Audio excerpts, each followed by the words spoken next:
Hello everyone, आप सभी का एक और नए वीडियो में आज स्वागत है।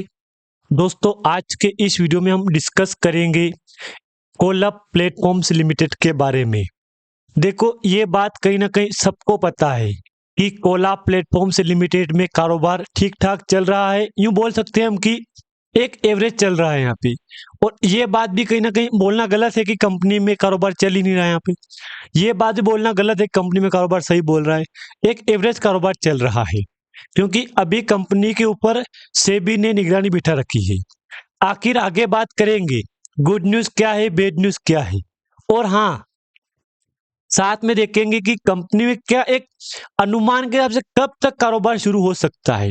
इसको भी लेके हम यहाँ पे दोस्तों आगे बात करेंगे। खास करके जिन जिन लोगों ने कोलैब प्लेटफॉर्म्स लिमिटेड में निवेश कर रखा है, आज उनके चेहरे पे काफी खुशी की जगह काफी गम भरा हुआ है। मतलब चेहरे पे स्माइल भी नहीं है, क्योंकि जिनने इसमें निवेश कर रखा है और जब टाइम आया प्रॉफिट लेने का, कंपनी ने अपनी ट्रेडिंग विंडो क्लोज कर दी है। देखो, ये बात भी बोलना सही है कि कंपनी के ऊपर जब ट्रेडिंग विंडो क्लोज हुई ना, तो इसका मेन रीजन ये है कि कंपनी में बैक टू बैक तेजी है। क्योंकि जो तेजी आई ना कंपनी में, ये अनएक्टिविटी हुई है यहाँ पे। देखो, हमारे तरफ से कामकाज ओके है। आप देख लो यहाँ पे डेली बेस पे 5% का सर्किट था, तो हमारी तरफ से कामकाज ओके है यहाँ पे। देख लो आप यहाँ देख लो 4%, 2%, 1%, 2%, 2%, 2%, 4%, 2%। मैंने क्या बोला आपको कि अपनी तरफ से कामकाज ओके है यहाँ पे, लेकिन सेबी की तरफ से कोई एक्टिविटी मतलब सही काम नहीं था यहाँ पे। क्योंकि विचार करो, एक 20 रुपए 30 रुपए की कंपनी मार्केट में अगर वही कंपनी 200 पे जाएगी तो फिर क्या लगेगा। फिर आप खुद विचार करो क्या होगा इस कंपनी के ऊपर। जब सेबी ने इसके ऊपर जांच कमेटी बिठा दी है कि जांच होगा, कंपनी एक एएसएम में शामिल हो गई, 2 से 1 में गई, लोगों लगा कि चलो कारोबार शुरू हो जाएगा, लेकिन कारोबार शुरू नहीं हुआ। उल्टा हो रहा है यहाँ पे। अब हर एक निवेशक आज यही बात बोल रहा है कि कब तक अनुमान से कारोबार चल सकता है। देखो, एक बात मैं बोल दूं आपको, यहाँ पे कुछ डेट मेंशन करूंगा मैं यहाँ पे, उनको आप याद रखना, आगे काम आएगी आपके। सबसे पहले 10 नवंबर, दोस्तों 10 नवंबर और 10 दिसंबर, ये तो पूरा हुआ एक महीना। ये एक ही महीना है दोस्तों यहाँ पे। अब 10 जनवरी, ये हो गया 2 महीना। याद रखना, 10 फरवरी, ये हो गया 3 महीना। अब क्या बोलोगे इसके ऊपर आप यहाँ पे? मैंने क्लियर मेंशन कर दिया है, इस डेट में कंपनी में डेली बेस पे कारोबार शुरू हो जाएगा। क्योंकि देखो, जब कंपनी ईएसएम में गई ना, तो बात तो वही चलेगी कि ईएसएम में जाने के बाद क्या 3 महीना टाइम लेगी कंपनी। तो हाँ दोस्तों, ये बात कहीं ना कहीं सच है कि कंपनी 3 महीना कामकाज लेगी। अगर दोस्तों मैं आपको यहाँ पे जूम करके दिखाऊं, तो इन हिंदी पढ़ लो इसको एक बार आप यहाँ पे, इसको पढ़ो। और trading restrict on account of surveillance major, इसका भी अपडेट पढ़ो आप यहाँ पे।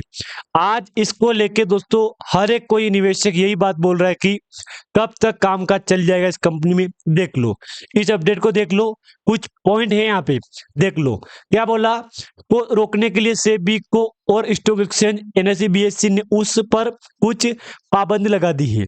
अब देखो, पाबंदी बोल सकते हो या निगरानी बोल सकते हो आप यहाँ पे, दोनों बात एक ही हो रही है, क्योंकि कंपनी को निगरानी लगा दी है। तो इसके इंट्राडे ट्रेडिंग पर रोक लगाने या खरीदारों को अतिरिक्त पैसा एएसडी जमा करवाना है, ताकि निवेशकों के हितों में रक्षा हो सके।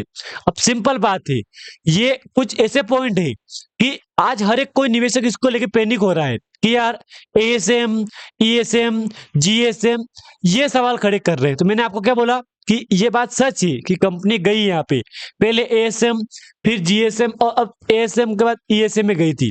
अब आज company ASM long term stage 1 में चल रही है। तो इसका भी नियम अलग होता है। सिंपल बात, सबको पता है कि नियम सबका अलग होता है यहाँ पे। ये बात आप मत भूलना यहाँ पे कि सबको पता है कि नियम अलग अलग होता है यहाँ पे। एक बार आप इसको अच्छे से देख लो यहाँ पे। और हाँ, मैंने आपको ऑलरेडी बोल रखा दोस्तों कि टाइम फ्रेम 90 दिन का है।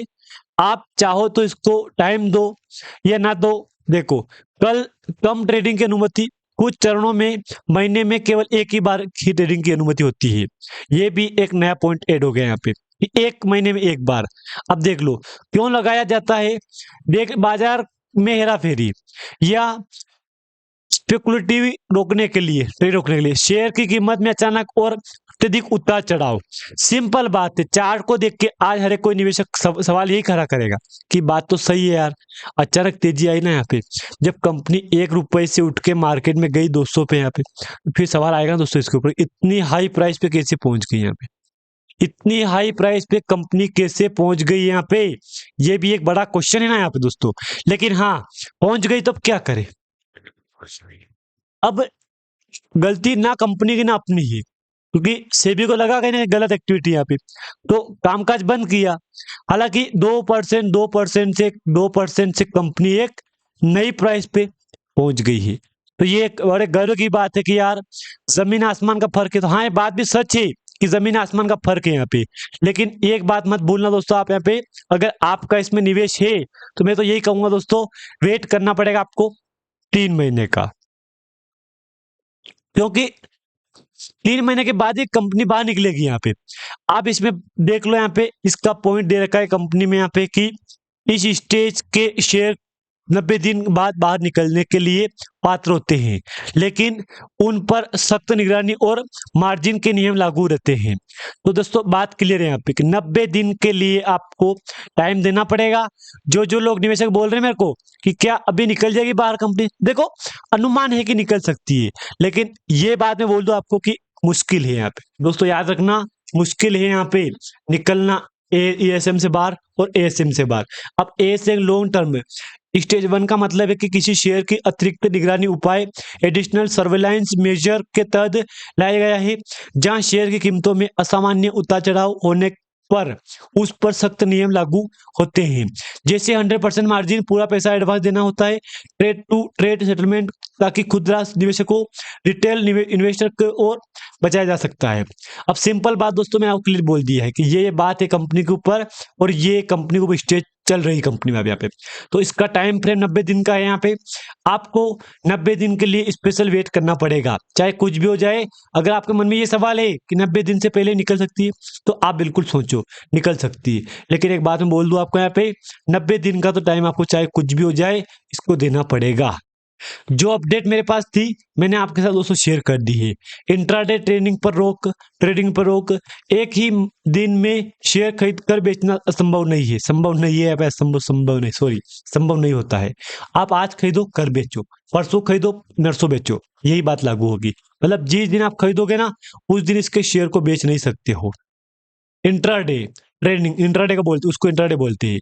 और इधर डेली डिलीवरी में होकर डिलीवरी लेना पड़ेगा आपको, यहाँ पे वही होगा ना। यहाँ पे दोस्तों बात वही आएगी कि आपको आज खरीदो कल बेचो, वही लागू होगी बात इसके ऊपर। बाकी अगर यहाँ तक आपको जानकारी अच्छी लगे दोस्तों तो लाइक कर देना। हालांकि अब ये आज का जो फ्राइडे मानो आप यहाँ पे, कल सैटरडे संडे है, देखते हैं कि क्या होता है। बीते कल भी कंपनी में कोई कारोबार नहीं हुआ है, एक अनुमान है कि कंपनी में बहुत जल्द कुछ अच्छी खासी खबर भी मिल सकती है हमको। बाकी अगर यहाँ तक आपको जानकारी समझ में आ गई होगी तो दोस्तों वीडियो को लाइक कर देना। अगर चैनल पे आप नए आए हो तो सब्सक्राइब भी एक बार कर देना यहाँ पे। धन्यवाद।